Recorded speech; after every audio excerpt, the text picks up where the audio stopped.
दिवंगत एक्टर राजेश खन्ना को सिनेमा जगत में काका के नाम से जाना जाता था। उनका निधन साल 2012 में हो गया था। राजेश खन्ना को उनके फैंस बहुत प्यार करते थे और काका भी बदले में उन्हें उतना ही प्यार दिया करते थे।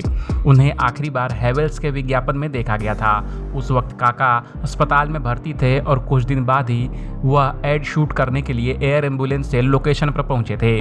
हाल ही में एक इंटरव्यू में आर बाल्की ने याद किया कि कैसे शूट के दिन पहले काका अस्पताल में थे और एयर एम्बुलेंस से सेट पर पहुंचे। उस विज्ञापन को निर्देशक आर बाल्की ने ही शूट किया था।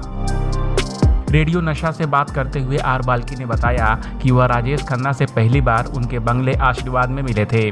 बाल्की ने स्पष्ट किया कि विज्ञापन दरअसल काका के सुपरस्टारडम पर एक कटाक्ष था और यह सुनकर अभिनेता ने कहा, बाल्की, आपको लगता है कि अगर मुझ में हास्य की भावना नहीं होती तो मैं इतना बड़ा सुपरस्टार हो पाता? बाल्की ने बताया कि शूट से 3 दिन पहले राजेश खन्ना अस्पताल में भर्ती थे और विज्ञापन के शूट की तारीख को आगे बढ़ाने का मैंने सुझाव भी दिया था, लेकिन काका नहीं माने और उन्होंने कहा, बाल्की, मैं आ रहा हूँ। उन 3 दिनों में काका ने सुनिश्चित किया कि उनके पास एक एयर एम्बुलेंस हो। विज्ञापन को बेंगलुरु में शूट किया जाना था और काका एयरपोर्ट से सेट पर आए थे। वह कमरे में गए और उन्होंने कहा, बाल्की, मुझे रिहर्सल करनी है। मैं उनके कमरे में गया। वहाँ एक लड़का था जो हाथ में ड्रिप वाली बोतल पकड़े हुए था और दूसरे ने स्टैंड पकड़ा हुआ था। वह कमरे में डांस करने की कोशिश कर रहे थे। मेरी आंखों में आंसू थे। उन्होंने कहा, कल सुबह मैं ठीक हो जाऊंगा।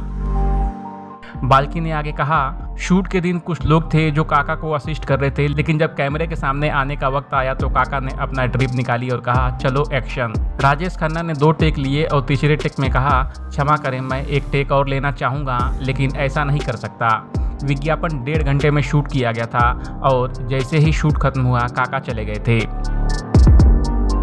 बाल्की ने यह भी बताया कि शायद राजेश खन्ना ने वो विज्ञापन देखा भी न हो, क्योंकि वो बहुत बीमार हो गए थे और कुछ समय बाद ही चल बसे। मुझे नहीं लगता उन्होंने ये विज्ञापन देखा था। जब यह पूरा हुआ तो कुछ समय बाद ही उनका निधन हो गया था। मुझे नहीं पता कि वह इतनी जल्दी जाने वाले थे, लेकिन वह आए और एंजॉय किए। आपका इस स्टोरी पर क्या कहना है, कमेंट कर हमें ज़रूर बताएं। बाकी अपडेट के लिए देखते रहिए ABV एंटरटेनमेंट।